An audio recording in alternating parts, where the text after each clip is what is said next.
கரூர் மக்களுக்கு வழங்கப்பட்ட அரசு வேலையை நீதிமன்றம் ரத்து பண்ணிட்டாங்க. நாம் தமிழர் கட்சியோட மிகப்பெரிய சாதனை இதுதான். பாருங்களேன், தற்கொலையில நாங்க ஓட விட்டுட்டோம், சாதிச்சிட்டோம் அப்படின்னு சொல்லிட்டு கொண்டாடிட்டு இருக்காங்க. எனக்கு குறிப்பா நாம் தமிழர் கட்சி சொந்தங்கள் கிட்ட ஒரு சில கேள்விகள் இருக்கு. ஒன்னு ரெண்டு தான், ரொம்ப எல்லாம் கிடையாது. கேட்கலாமா? நம்ம நாம் தமிழர் கட்சியோட மிக முக்கியமான நோக்கம், அதாவது மோட்டிவ் என்ன? திராவிட சித்தாந்தத்தை ஒட்டுமொத்தமா வேரோடு அறுக்கணும். அதே தாண்டி இரு திராவிட கட்சிகளையும் கூண்டோடு கலைக்கணும். அதே தாண்டி தெலுங்கு வந்தேரி என்ற ஒரு குடும்பத்தையே தமிழக அரசியல் இருந்து புறக்கணிக்கணும், அகற்றணும். இன்னும் முக்கியமா என்னன்னா, நம்மளுடைய மண்ணை, நம்மளோட ரிசோர்சஸ், நம்மளோட கனிமங்களை பிற மாநிலத்தவர்களுக்கு கொடுக்கவும் கூடாது, எடுக்கவும் விடக்கூடாது. சரி, எல்லாத்தையும் விட மேலும் இன்னொரு முக்கியமான நோக்கம் என்ன தெரியுமா? தமிழ்நாட்டை தமிழர் தான் ஆளணும் அப்படிங்கறதா நாம் தமிழர் கட்சி மற்றும் தமிழ் தேசியத்தோட மிக முக்கியமான நோக்கமே. சோ இப்போ என்ன ஆச்சு, என்ன நடந்துச்சு? திராவிட சித்தாந்தத்தை அதிகாரத்திலிருந்து தூக்கியாச்சு, அகற்றியாச்சு. அதே தாண்டி இரு திராவிட கட்சிகளையும் அடிமட்டத்துக்கு கொண்டு வந்தாச்சு. கேரளா போன்ற பிற மாநிலங்களுக்கு கனிமங்கள், நம்ம ரிசோர்சஸ் கொண்டு போறதுக்கு நேத்து தடையும் போட்டாச்சு. ஏன் இன்னைக்கு கேரளா சீஃப் மினிஸ்டர் இங்க தமிழ்நாட்டுக்கு லெட்டர் எழுதியிருக்காரு. என்னன்னு, தயவு செஞ்சு இன்டர்ஸ்டேட் பெர்மிட்ட கொடுங்கயா, கற்களை தயவு செஞ்சு அனுப்பி விடுங்கயான்னு. சரி, அந்த ரிக்வெஸ்ட் லெட்டர்லாம் இந்த வெறுப்பு வைக்கிறவங்களோட கண்ணுக்குலாம் தெரியாது, இந்த வீடியோல அட்டாச் பண்றேன். இதே தாண்டி மேலும் இன்னொரு முக்கியமான என்ன தெரியுமா? வந்தேரி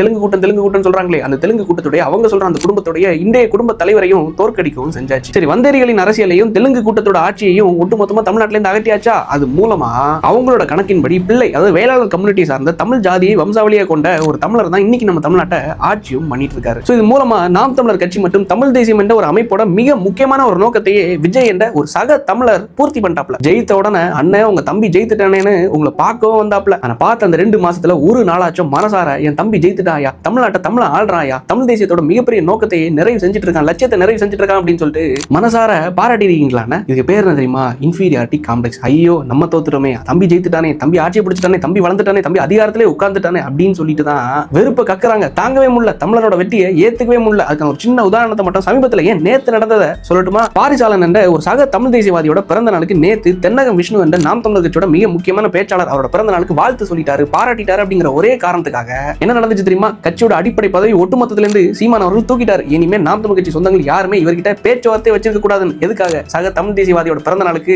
வாழ்த்து சொன்ன ஒரே காரணத்துக்காக. இதெல்லாம் ஒரு குற்றமாயா? சக தமிழ் தேசியவாதி ஒருத்த வளர்றானே, அவனுக்கு போய் நம்ம கட்சிக்காரன் பாராட்டுறானே, பிறந்தநாள் வாழ்த்து சொல்றானேங்கிற ஒரே காரணத்துக்காக கட்சியோட அடிப்படை பதவியிலிருந்து தூக்கியிருக்காப்ல. இதுக்கு பேர் தான் இன்ஃபீரியாரிட்டி காம்ப்ளெக்ஸ். அதனாலதான் அண்ணன் சீமான் அவர்களால் ஒரு சக தமிழனோட வெற்றியை கூட ஏத்துக்கவே முடியல. டிவிக்கு கரூர் மக்களுக்கு வேலை கொடுக்குறாங்க கொடுக்கலங்கிறது ரெண்டாவது. அது அவங்க கட்சிக்காரங்க கட்சிக்குள்ள எடுக்கக்கூடிய முடிவுகள். அந்த மக்களுக்கு ஒரு நடிகனை பார்க்க போய் செத்த அந்த தற்கொலைகளுக்கு வேலை கொடுக்கவே கொடுக்க கூடாது அப்படின்னு சொல்லிட்டு வாதாடி நாங்க கோர்ட்ல போய் ஜட்மெண்ட் வாங்கியிருக்கோமே அப்படின்னு சொல்லிட்டு கொண்டாடுறீங்களே, உண்மையை சொல்றேன், உங்களோட கொண்டாட்டம், உங்களோட வெற்றி இது கிடையாது. உங்க கட்சியோட ஒட்டுமொத்த நோக்கத்தையும் தமிழ்நாட்டில் பிறந்த ஒரு தமிழை ஜெயித்திருக்கான், அதுதான் உண்மையிலே வெற்றி. அதை நீங்க உண்மையிலே கொண்டாடக்கூடிய வெற்றி. அதை விட்டுட்டு எந்த வந்தேரியை நீங்க எதிர்க்கணும்னு நினைச்சீங்களோ அந்த வந்தேரிகளுக்கு கூட கை கோர்த்து நீங்க எதிர்க்கிறீங்களே, வெறுப்ப கக்குறீங்களே, இது நியாயமானா? சொல்லுவாங்கல்ல, தமிழனுக்கு எதிரி வேற எங்கேயும் தேடவானா, உள்ளதான் இருக்கான், தமிழன் தான். தமிழனுக்கு என்னைக்குமே தமிழன் தான் துரோகி. நாம் தமிழர் கட்சியின் கொள்கையின்படி, நோக்கத்தின்படி நான் சொல்றது கரெக்டா தப்பான்னு பொதுமக்கள் நீங்களே சொல்லுங்களேன்.